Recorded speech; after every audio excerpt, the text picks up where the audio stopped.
All right. Good afternoon, everyone. It is 12 o'clock, and we are excited to be here with you once again in our ongoing conversation about race and racism. My name is Elizabeth Kronk Warner. I have the privilege of being the dean at the SJ Quinney College of Law. My pronouns are she and hers, and it's really my privilege to join our Senior Vice President of Academic Affairs, Dr. Martell Teasley, today to talk about this really interesting book, The Empire of the Summer Moon. But before we get into our conversation today, I do want to start off by acknowledging that we here at the University of Utah acknowledge that this land, which is named for the Ute tribe, is the traditional ancestral homeland of the Shoshone, Paiute, Goshute, and Ute tribes. The University of Utah recognizes and respects the enduring relationship that exists between many Indigenous peoples and their traditional homelands. We respect the sovereign relationship between tribes, states, and the federal government, and we affirm the University of Utah's commitment to a partnership with Native nations and urban Indian communities through research, education, and community outreach activities.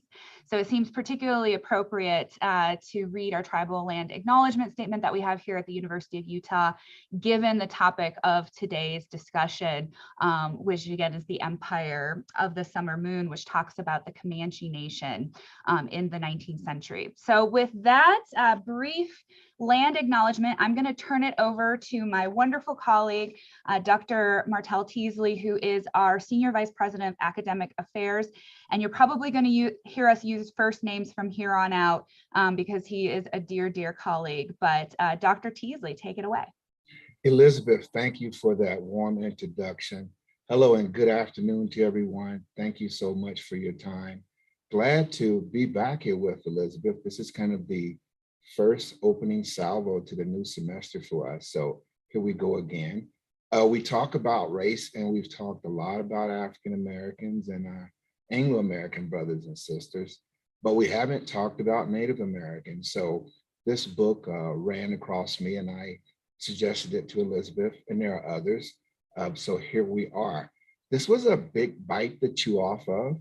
It's a pretty thick book. I listen to book tapes, and so some of them I buy too, but you have to train your mind to listen to book tapes. I've been doing that for a while, but I at least listened to the book twice. So I listened to this one twice. And the great thing about it is I can make notes on my iPod.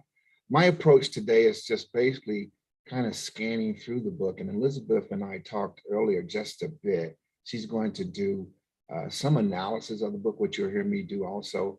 I'll also talk about how this fits with other existing texts I've read. So it's always, although I'm a social worker by trade and profession, I love history. And so this is actually very exciting for me. So it's always exciting to talk about history. So when we talk about Empire of the Summer Moon, Quinney Parker and the rise and fall of the Comanche, the most powerful Indian tribe in American history. And so we're talking about the early 1800s, 1810, all the way up until about the 1870s. And there's about a 30-year war between Anglo-Americans and soldiers and Native Americans. Now, prior to that, as you know, the Spanish were here, and they were not so good in terms of, quote unquote, attempting to conquer the Comanche, mainly because of we know that the Spanish brought horses here, but the horses that were here, the Comanche were really much better at horse riding and maneuvering than just about anyone. And their skills were just great. In fact, whites don't turn the tide until the development of the Colt revolver. Even the rifles didn't work too well with Apaches, but we'll talk a little bit about that later. So they fight the Spanish, and they're in Colorado, Kansas, Oklahoma, New Mexico, and Texas, part of Utah's too. The Comanches actually dominated about 20 tribes, and part of them were the Utes from Utah. And some of those were the Osage, the Blackfoot, and others, the Cheyenne, who they actually partnered with sometime later. The book too is in many ways two tales. So one is about Quinney Parker, who is this fabulous chief, but the other part of it is about his mother, Cynthia, and I believe her name is, well, Cynthia Parker, Cynthia Ann Parker, who was captured at 9. I'll talk about her a little bit. But in general, putting this in context, the book, this is, you have to buckle your seat in reading this book. There's a lot of killing. This was a fight to the death in many instances. As as Anglo-Americans moved west, we already saw established tribes move from the northeastern part of our country, push to the west on many trails of tears and many broken treaties. One of the things I understood about breaking treaties from reading the book, that is in the West, that sometimes treaties were made by the federal government, but as settlers went west, they denied those treaties. So they were basically trying to survive and said, I want this land, and didn't really care about the federal government. Whereas later on in the book, what was interesting, after the Apache are really defeated, they depend on the government for supplies, etc. And then let's remember the Treaty of Guadalupe, Hidalgo, I'm sorry, just butchering that, Guadalupe Hidalgo, a Spanish treaty, which really came at the end of the Mexican and American War. Now, the Mexican and American War, basically the US took Texas. What's interesting they talk about in the book is that first there was the fight with the Mexicans, between Mexicans and Indians, and the Mexicans purposely let white settlers come in, attempting, that is, into Texas as a buffer between Mexicans and Native Americans. So that's really, and they end up losing, Mexico ends up losing Texas because of that. So in the book, it's kind of coincidental thing. Now, all those things that you learned in history about the Alamo and all those things happen too. But the US captures Texas. Also, please remember that there were really heavy fights between the Mexicans and whites after the Treaty of Guadalupe Hidalgo. Maybe I shouldn't say that anymore, which gave us California, Utah, Nevada, Colorado, New Mexico, and 2/3 of Arizona. Okay, Texas was not part of that because that was already captured. But my point is that after that treaty, we have people who are Mexican, who are basically all of a sudden part of the United States. Now, the United States basically says, hey, you're fine, you can be a citizen. But then we turn on them, actually. The United States whites turn on Mexicans and run them out. That's really, and the book talks about the Texas Rangers, but that really was part of the formation of the Texas Rangers.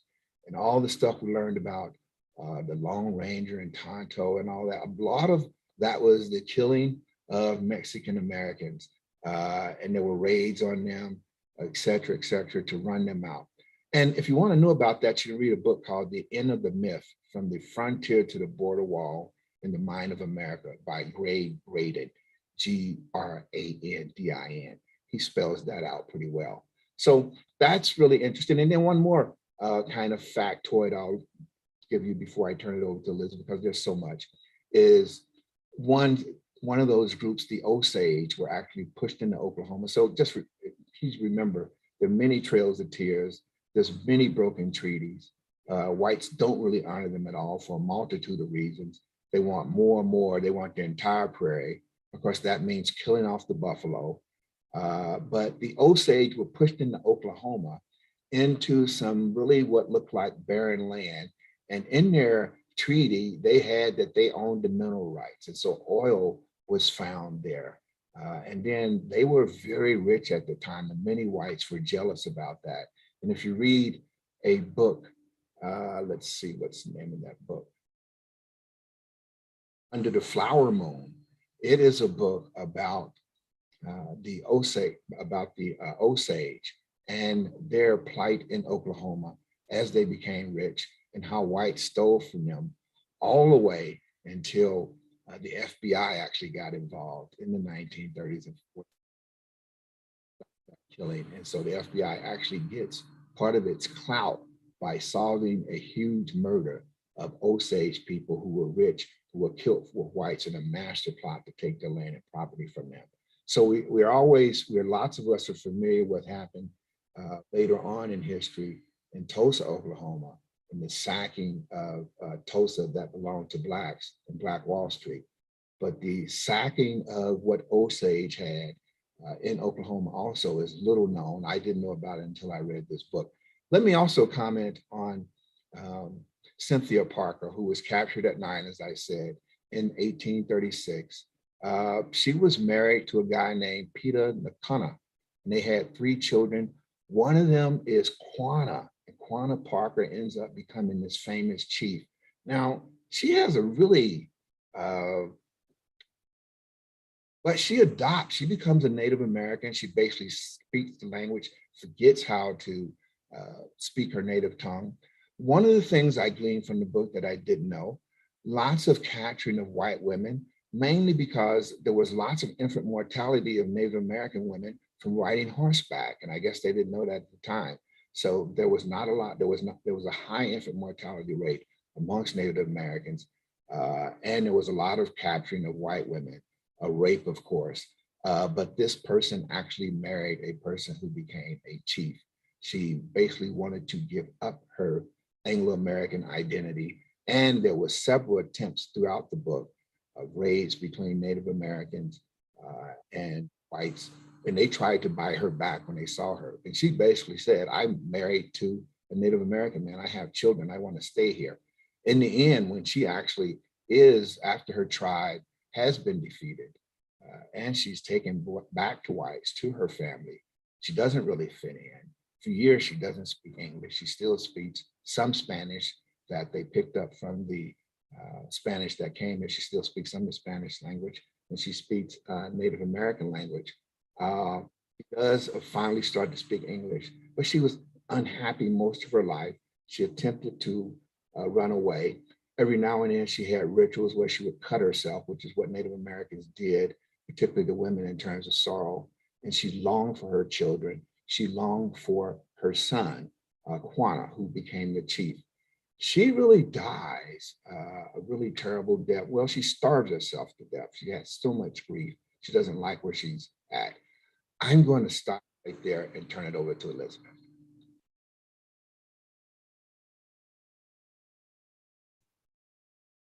Great. Thank you so much, Martell. It was wonderful. So before I get 2 notes, before I kind of get too far into my thoughts, the first is please feel free to ask any questions through the YouTube channel, and the folks at the Alumni Relations House will send those to us. So, and you don't need to wait until the end of our comments. If you have any thoughts, please send them, and we look forward to discussing kind of at the end of our presentations in just a little bit. Secondly, I want to frame my my comments in 2 ways. So the first is I'm a citizen of a tribe. So I'm a citizen of the Sault Ste. Marie tribe of Chippewa Indians. And the fact that I am Indian is something that has played a very big role in my identity formation. Also, my area of expertise is in Indian law. So I come from, I read this book from the viewpoint of both being Indian and being a lawyer who studies Indian law. So that's kind of where my thoughts come from today. So the book, I agree with everything that Martell said. Very interesting, really interesting historically in terms of what is and is not in the book. You should know from the outset that the book has been heavily criticized by many American Indian scholars. In fact, some have gone so far as to say that it was written to assuage guilt of settler colonists, which is a really interesting commentary, because on the one hand, you even see the author talking about the fact that they wanted to be very honest in how both sides approached the conflict, and they were certainly at war. But because of the bloody conflicts that are detailed and how it's detailed, I think the feeling is that the purpose of the book was to make settler colonists and their descendants feel better about what potentially happened to tribes because of the violence that's dictated. So do be aware of the fact that the book has been heavily criticized. And I'm going to talk about a couple of different points that really jumped out from me. So first, I want to acknowledge and talk about the racist language that we see in this book. So, and it's notable that the author is not a historian. The author is a journalist. So it's very well researched, but it's researched from one perspective. And so you see that indicative in the language that's used. So for example, uses the term barbarians to refer to the Comanche Nation, has a statement that says, what this backward tribe of Stone Age hunters did with the horse, said they, the Comanche, remained relatively primitive, warlike hunters. The horse virtually guaranteed that they would not evolve into a more civilized agrarian society. So this language, and this language referring to the Comanche, is really pervasive throughout the book. I think is interesting for several reasons. So first, it's very much the otherizing, playing into the trope or the stereotype of tribes and individual Indians that were barbaric and that were savage, somehow lesser than settler colonists and their descendants. But also here, there's this very Eurocentric idea of what civilization is, right? The author actually says, they're not going to evolve into the more civilized agrarian societies. So this belief that civilization is intimately connected with the idea of the gentleman farmer, which in early American history was the idea of civilization. You even see Thomas Jefferson talking about that as being the ideal. And this pervades Indian policy throughout the late 19th century and into this 20th century, where land was allotted, individual tribal members were encouraged to become farmers. So this is really indicative of what's happening nationwide during this time period, is where there was this push to assimilate and to move tribal communities to this more Eurocentric notion of what constitutes civilization, which I think is really important, right? And we need to challenge that idea that civilization only exists if you are a farmer, or if you're a gentleman farmer, or if you participate in certain cultural elements. Because certainly we know that civilizations have great diversity and have a lot to add. And so I really question this book's Eurocentric viewpoint from that perspective. Also, even as Martell was talking about with Cynthia Parker and kind of her story, how the book details her story, I find it fascinating that the author here seems just absolutely shocked that she would choose to want to remain with the Comanche rather than return to civilized society. So there too, kind of in telling her story of how could she possibly not be happy to be rescued, but actually she's recaptured, right? She's happy in her life with the Comanches. So she actually is captured, but just this belief or disbelief and shock that she would possibly want to stay within the Comanche family. So again, it's reifying that Eurocentric viewpoint that why would you want this? There's nothing here to want. There's nothing valuable, when we know that that's certainly not true. Also, this Eurocentric viewpoint of civilization and what constitutes civilization is really perpetualizing a racialized stereotype that exists today, which is that we as Indians are somehow other, somehow lesser, that because many of our communities and traditions and cultures and traditional ecological knowledge are different from Western and European societies, that this somehow makes us lesser. And you really see this being perpetuated in the language when this certainly couldn't be further from the truth. It really argues that we shouldn't have stereotypes about Indians, right? So the author talks about how he's going to present the Comanche Nation as it was, which included its violence. And certainly nobody is arguing that at this time period, certain members of that society were not valid, but that in and of its, or violent, excuse me, but that in and of itself is a stereotype, right? So in Indian country, we tend to have one of two stereotypes. We tend to have the noble savage stereotype, which is the less educated, the lesser than individual, but who loves nature, who's connected to nature. And then we have the other stereotype, which is the bloodthirsty savage, right? And I think that's really what you see in this book, is that just that Indian folks are violent and have no other element to their personalities or their communities. And I think both are deeply problematic for a variety of reasons. Obviously, the fact that this is a book that's writing about historical events from the 19th century, and we still have these stereotypes alive and well today is indicative of just how deep-rooted the stereotypes are. But additionally, they're really difficult because as Indian people, they lock us into this box of, well, either you are a savage who's lesser than because you're a violent individual, or you must love the environment, and both are problematic. So I'll give you an example of the former and the latter. So the former, I was once in conversation with some folks, and all of a sudden a gentleman started talking about how Indians are drunks and poor because they're lazy, and just saying all these things. And finally, my husband was in the room and he said, well, you know, Elizabeth is Indian and from the reservation. And without missing a beat, this gentleman turned to me and said, well, then you know.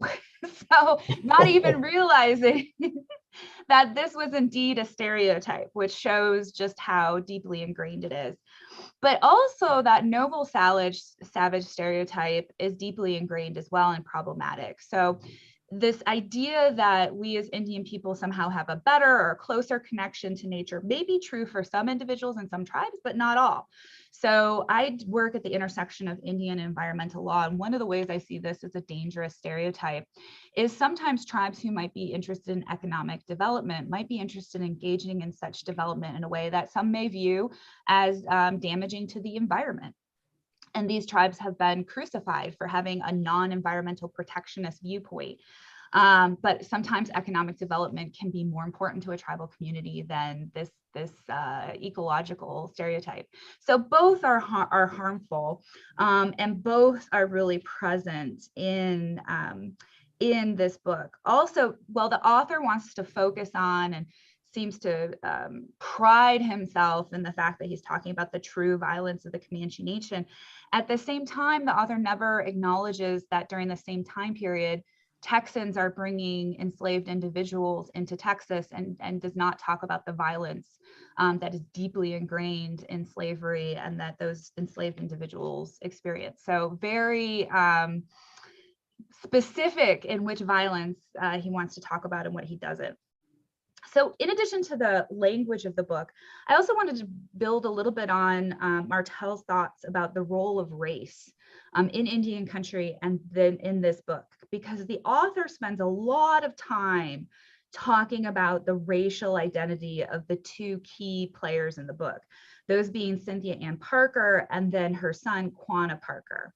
So the author spends a lot of time, and we've already chatted a little bit about this, about the fact that Cynthia Parker is racially identified as white, and she has cornflower blue eyes, which I find fascinating that comes up several times, talking about her blue eyes as if that somehow makes her the whitest among the white. I'm not sure.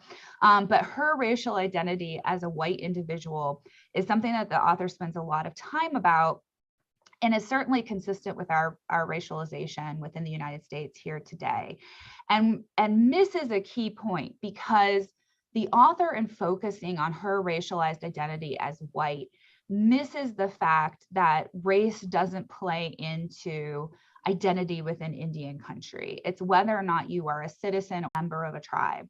And so even though certainly she started out her life not being a citizen or a member of the Comanche Nation, she did eventually, for all the reasons that Martell said, become part of the tribe. And so focusing in on her racial identity, the author really misses that piece, right? We don't talk about in the United States that only white people, or you have to be white to be a citizen in the United States. It's just your citizenship, it's your political connection. So the author misses out on that important political connection.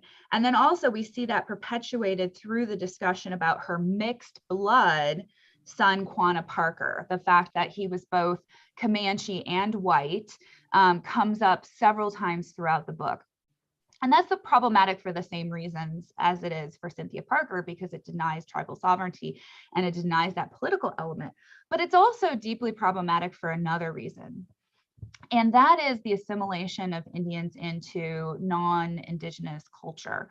So when the United States failed to exterminate us physically, the United States engaged in several policies of assimilation in order to assimilate us into the general population. And this idea of blood quantum, or being mixed blood, simply didn't exist within many tribal communities. It was not uncommon, especially amongst the Comanche, to have individuals who were of mixed racialized identity. But for the Comanche, that didn't matter. Either you were Comanche or you weren't Comanche. It's only when the federal government sets on this path of assimilation that we start to see this idea of what's your blood quantum. Because if you think about it, if we set your ability to be Indian as dramatically connected to how much blood you have, at a certain point, it's just a matter of time before Indians no longer exist because of intermarriage. So for example, my mom was Native, my father was non-Native, so I am not 100% Indian blood. My husband is non-Native, so our son is even further diluted. So if we start to think of the identity of being Indian as being connected to blood, then ultimately there are going to be no Indians. It's a genocidal policy. And so you really see this perpetuated within the book, and this focus on the fact, not that Quanah is Comanche, but that Quanah is mixed blood.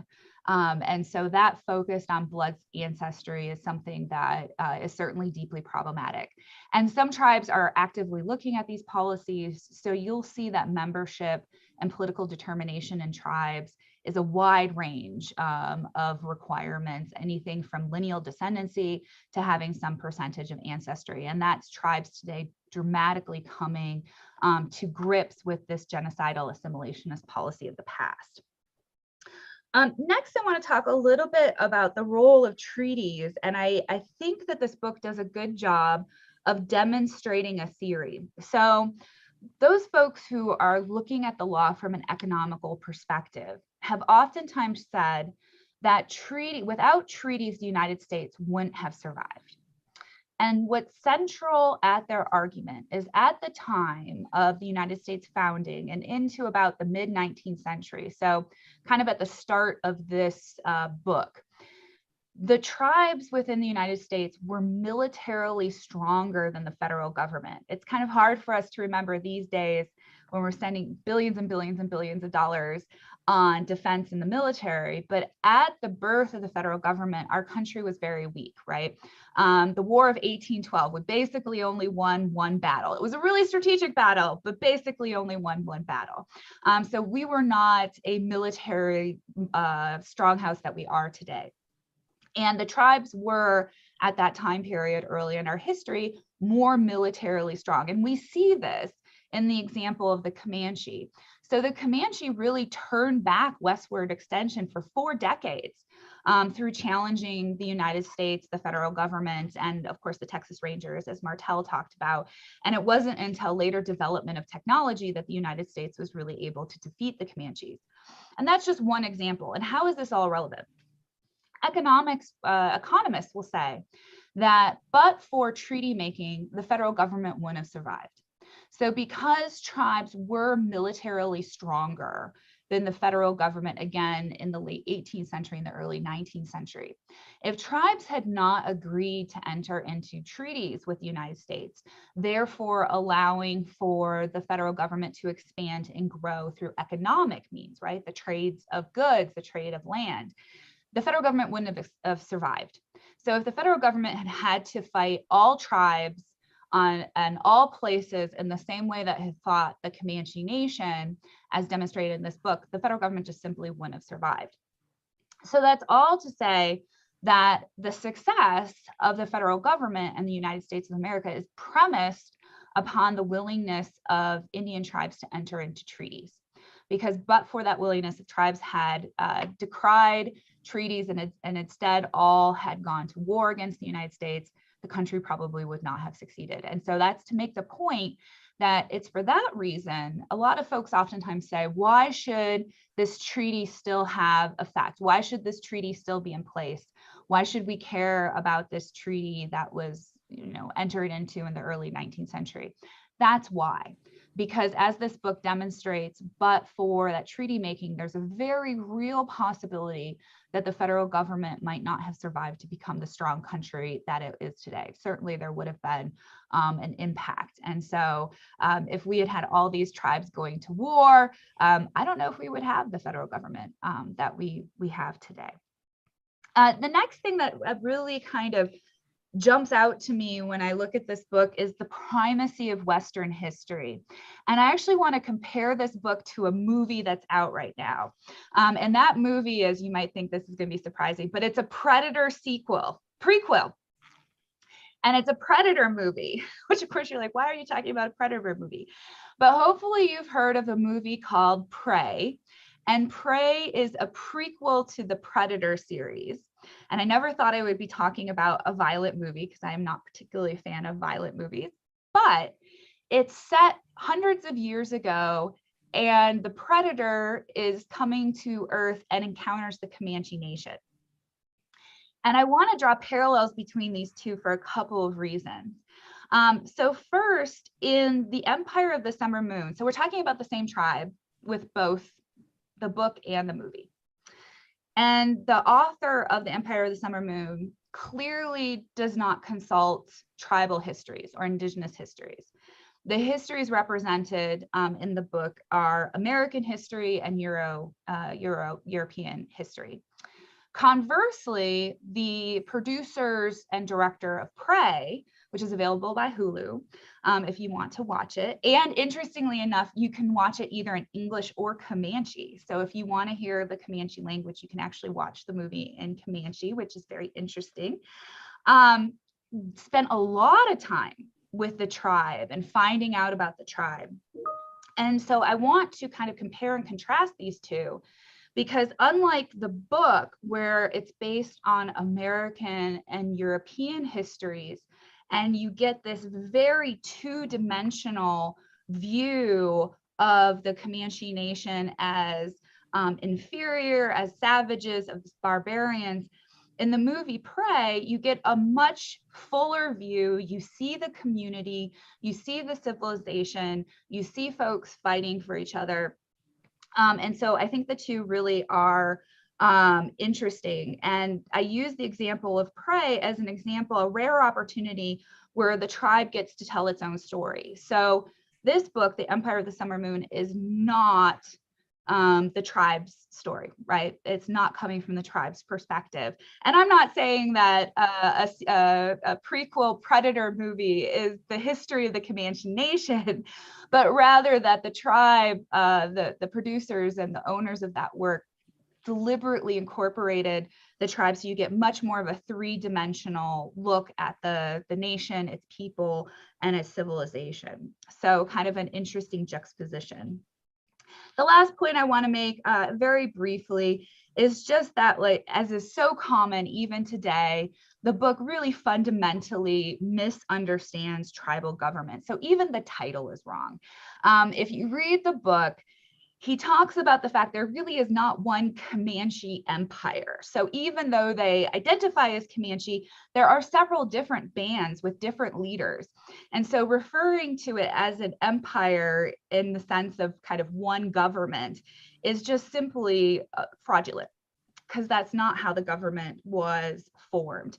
And this is true of many tribal governments. So unlike the federal government in the states here in the United States, where we tend to just have one form of government where we have a bicameral legislature, an executive, and a judiciary, in Indian country, we have vast differences in terms of governmental structures. And that's because, of course, tribes are separate sovereigns. And so they have the ability to organize in different ways. And there's a lack of understanding of that. And it's not just in this book, it continues today. So this continues to be a problem for many policymakers, in that it is not at all uncommon for individuals to not stop and think about who is the entity that I should be negotiating with. So as you see in this book, the mistake is, well, I'm going to negotiate with this one band, and so therefore I've made a deal with the entire Comanche Nation, which simply isn't true. The same is true today. There's oftentimes discussions of who the federal government or states should negotiate with, because many tribes, although certainly not all, but many tribes are decentralized and have similarly structured governments to the Comanche. So this question of understanding tribal governments and who represents whom in Indian country is a question that's alive and well today. So the mistakes that we see in the book are being repeated even today in modern society. So I'll go ahead and stop there. I think we could talk about this book for much longer. Just a reminder for those of you who are watching on YouTube, please feel free to enter your questions, and the folks at the Alumni House will get those to us. Martell, some follow-up thoughts? That was excellent. Love that analysis. Let's pick up a little bit on that identity development piece, because that is pervasive, even though the author doesn't talk about that throughout the book in terms of what happens to Cynthia Parker. And then her son, Quanah, who is actually born, I think, in 1848, and he's a child, was taken away from her when she was captured. Of course, then there's a raid. His father dies, and she actually was captured during a raid, and basically they're chasing her husband, Peter, who actually gets shot, but she actually turns around and says, "I'm an American." And so that's when they get her back. Quanah, born in 48, as I said, actually became extremely famous. Now, he was kind of a throwback. He was an excellent horseman, excellent hunter, had many military tactics, had what they called good medicine at the time. And so many people followed him. And he was a very proud person, huge guy, big broad shoulders, according to the author, with high cheekbones, but a rather handsome person who, even when placed on a reservation, refused to cut his hair and still had many part of his dress and attire made him look Native American, but he did adopt many European ways, which is interesting in terms of how identity formation impacts people, because at one point he is really driven by hate for whites, according to the author, and he loves nothing more than killing. And so, again, according to the author, there are some really brutal battles that he's a part of. Also, keep this in perspective in terms of timeline.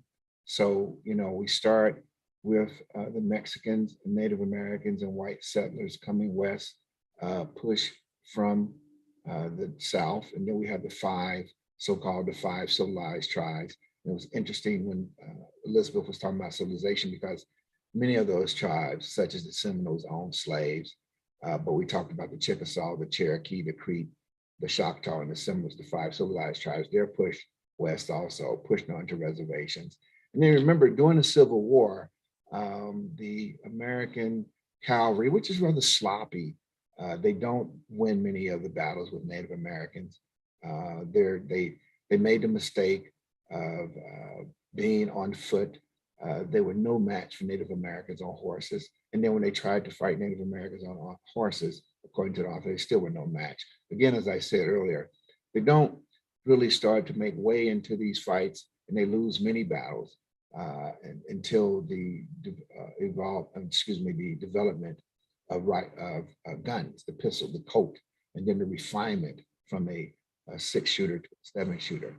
Also, please remember that the muskets that they had were really rather, that the American soldiers had, were really rather rudimentary. It took a long time to reload. And so Native Americans were basically could outmaneuver them on horses. And they understood the terrain a lot better. They lost many battles. Finally, a General McKenzie, who was a West Pointer, actually is appointed as part of the 4th Cavalry to kind of corral Native Americans. Now, what I wanted to say earlier is keep the timeline in mind, because during the Civil War, the United States military at that time, its cavalry moves its fighting. It's part of the Civil War at that time. So they're not fighting Native Americans, but those folk, those settlers who have moved west are still battling it out with Native Americans and having many fights with them. And so the Native Americans are triumphing until after the Civil War. Then the United States decides that they must be gotten rid of or put on reservation. Now, according to the author, there were approximately, he says there were, let's see,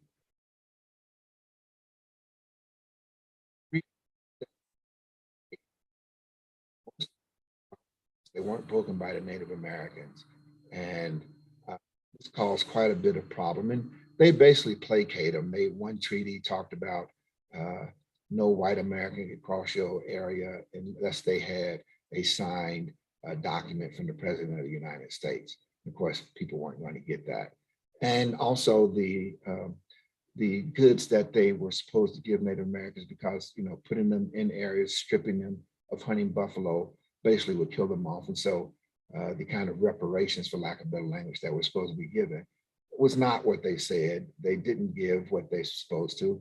People, they basically had a diet of buffalo, but then they wanted to use plant-based diets, which they didn't like very much. And then some of the meat that they gave them was rotten and other things. And some of the meal that they gave them, they fed to their horses. The Native Americans actually find out that, okay, well, you break the treaty, you don't give us what you're supposed to. If we raid you, we'll get more out of you, bribing you, basically saying we're going to raid you, et cetera, and then asking for goods. And so those types of things happen until after the Civil War, when the US government gets the strength of their army to actually plan to go after Native Americans. General McKenzie is given like outright authority to do this, even to take over other forts or anyone that gets in his way in terms of fighting Native Americans. But then the treaties that were broken and put on reservations, the reservations were full of disease and alcoholism and suicide from people. And they wanted to build homes for Native Americans who basically liked living on the prairie. And so they say, look, what do you want to do that for? It doesn't work for us too well. It reminds me of putting Native African Americans for Quinney Greens in Chicago in these big towers, these Skinner boxes. Native Americans do not want to live in these homes. In fact, they point to what happens to the so-called horse Indians, the name of a tribe, who actually was put in homes built by Native Americans, by white settlers. It didn't work that well.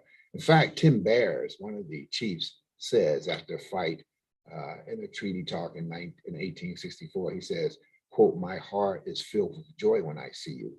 As the brooks fill with water and snow melts in the spring, I feel glad as the ponies do for fresh grass in the spring." He says, "My people have never fired a bow or drew a rifle against whites. The trouble between us belongs to you. My young men have danced the war dance, but it was not started by us." And said, "You first sent the soldiers." And so basically all the treaties were broken. There was no trust between them.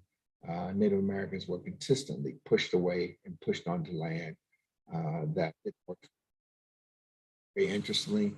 In the end, and he fights to the end. And please remember, he is, as Elizabeth said, all of the Comanches were not kind of, true Comanches. They may have belonged to them.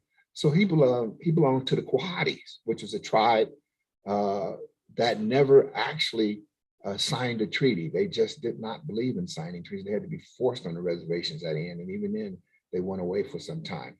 But Quanah, who basically negotiates for his people, basically is on a reservation, talks to Native Americans about adopting agrarian types of living, such as whites are doing, basically for the survival of his people.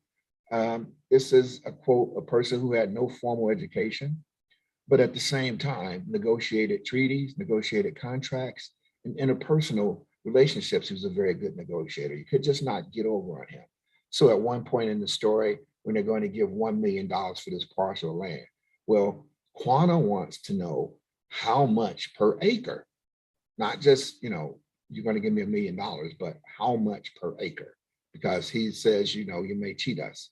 And so they have to break things down for him. He does adopt some Eurocentric ways in terms of his dress and approach. And some of his folks are rather pissed at him for doing that. I have mixed feelings about that because this is a person that did not amass wealth for himself. He gave it away. He did have a house made for him. It was called the Star House because it has stars on it.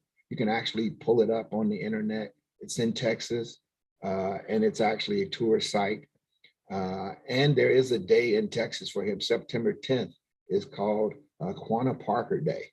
So this guy metamorphosed from being in the Indian Wars to actually meeting the President of the United States. And so he is a very unique person, a charismatic person. He did not drink liquor. And so he lived a good life, but he was always troubled by his people, and he did whatever he could to survive. He probably could have amassed wealth. He did have some, but he gave it all away to people. He did not deny anyone food. In the house that he built, if you pull it up, people were, according to the author, you could just picture it in your mind, lots of people were around there.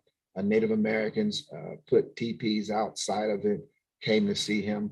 And people who traveled through there actually came from around just to meet this man who was once in the Native American Wars, Native Indian Wars, now sort of as a diplomat for his persons, meeting presidents, etc. Also, his mother's done the same way, Cynthia Parker, when she is taken back to her family, people come around and see who is this person that was captured and is now still living, that basically has shrugged off European culture. Who is this person? People want to see her like she's a spectacle.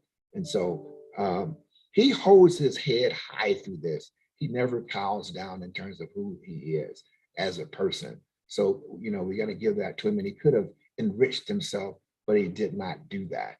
And so, you know, in the end, it's a sad story in many ways, because one of the things I gleaned from the text was, and this gets to what Elizabeth was talking about, and I'll shut up, is that even people, contemporary people at that time, did not know the nearby history. They did not know that Native Americans had been pushed from the land. Some of them had ideas of it or knew about it because of actually being there. But things that happened, say in the 1850s and 1840s, of course, we didn't have the but people didn't know that. And then we glorized the whole thing because we have the Kit Carsons of the world who was a part of this, the Custards, and if you know, the General Custards and all those people who fought Native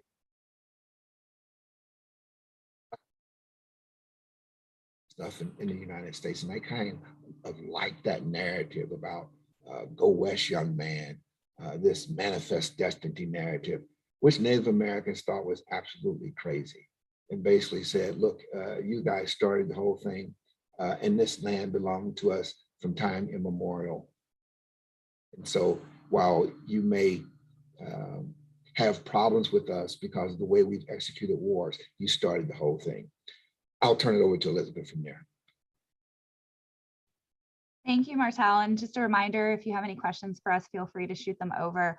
Martell, one of the things that I kind of wanted to chat with you, so we started this series shortly after George Floyd's murder, so that we could talk about race and racism in the United States. And it really struck me, and as you mentioned earlier, we've talked quite a lot about African-American, Black identity in the United States, is comparing and contrasting those past conversations about race with the conversation about race here. So I find it really interesting, would love your thoughts on, it seems like it's the one drop rule if you're Black, right? If there's one drop, you're Black. Yeah. Versus in Indian country, and certainly folks outside of Indian country, if you're not, you know, half or whatever it may be, you're not Native.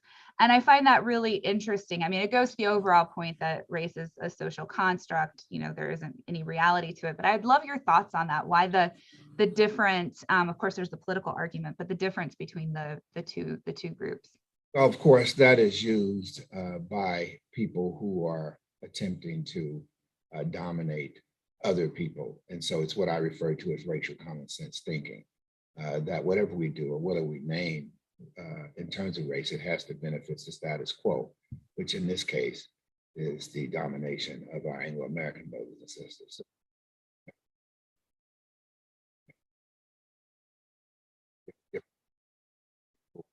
In tone when more slaves were taken there, but people who are much darker than I may consider themselves as whites as part of Portuguese. That was needed actually in terms of dominating those folks there. So the one drop rule worked in terms of identifying people that we refer to as slaves.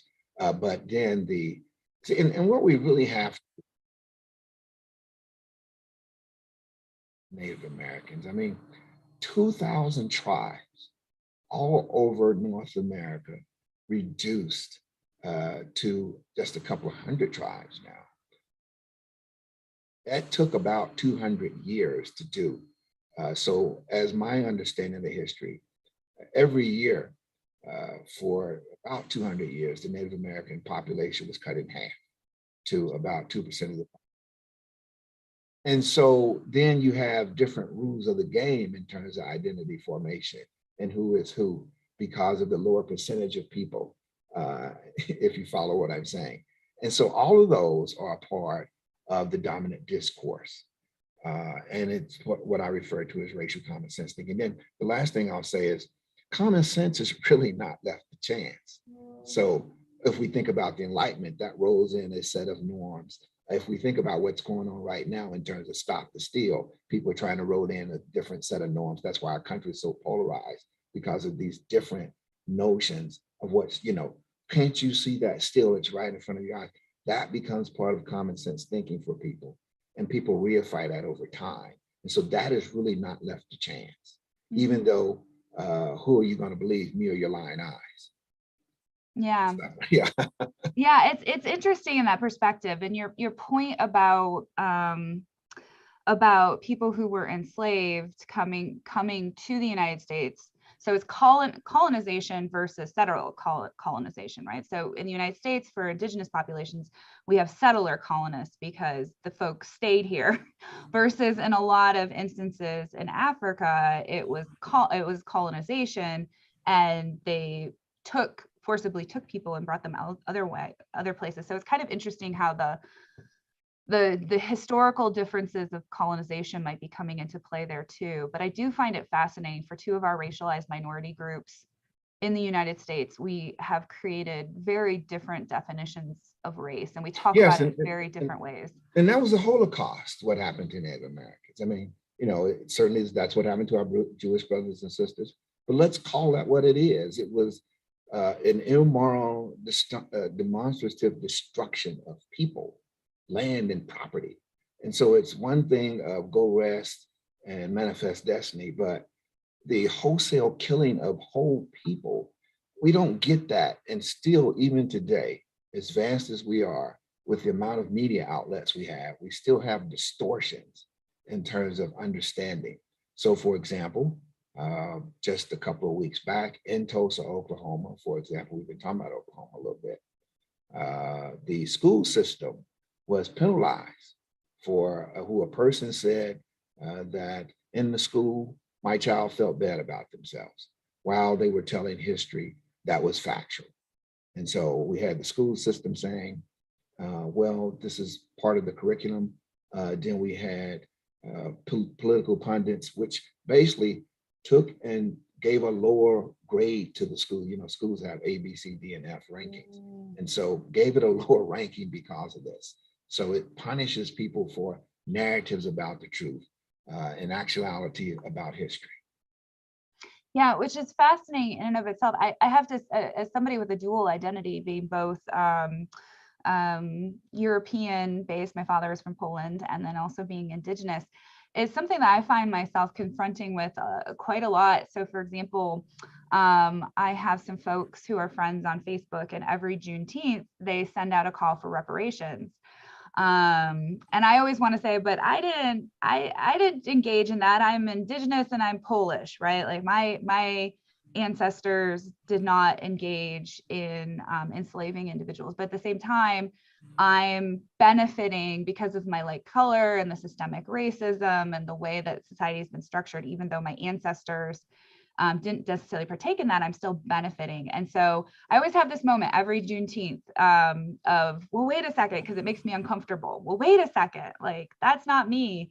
But the truth is that I still do benefit from what happened, even if my ancestors didn't directly partake. The system set up for benefiting. And so, yeah, I use that story as an example of I understand the being uncomfortable with the history, but I think we have to work towards getting comfortable with being uncomfortable if we're ever going to move forward. And I recognize that it's hard. Like I said, every Juneteenth, when I get that email or the Facebook message, yeah, in terms of identity and who we are, I had a college friend once tell me, we were talking about race actually. He said to me, I more so identify with, and he was part Native American, part African American. He says, well, I more so identify with the Native Americans because Black folks sold us into slavery. They told him was, you know, we are who we are. And if my brother's a murderer, he's still my brother. So we can't pick and choose who we belong to. So we have to study what it means to be Polish and Native American at the same time.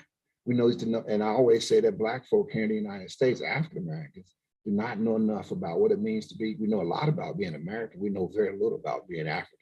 And so the whole person understands him, her, or their self in terms of who they are, in terms of their identity.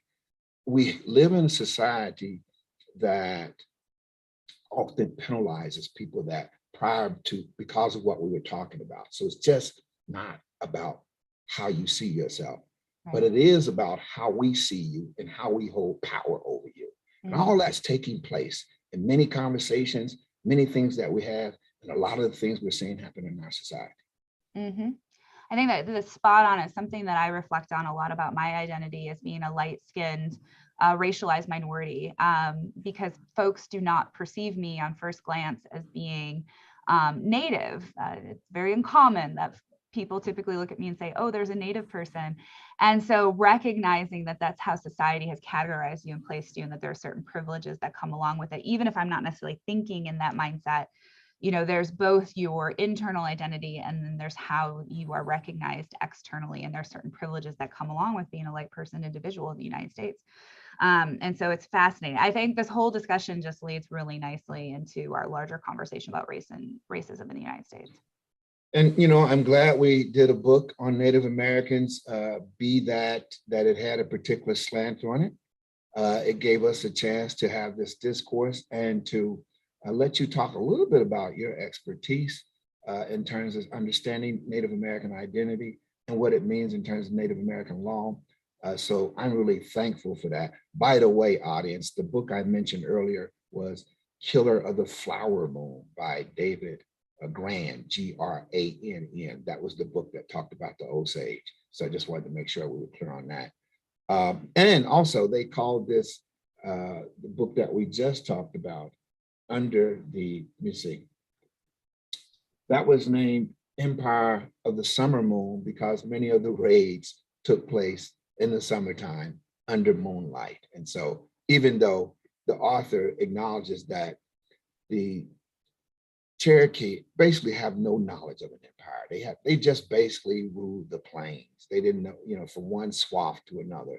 They didn't have, in fact, there were no fences at the time whatsoever until our Anglo-American brothers and sisters came. Okay, I'll shut up.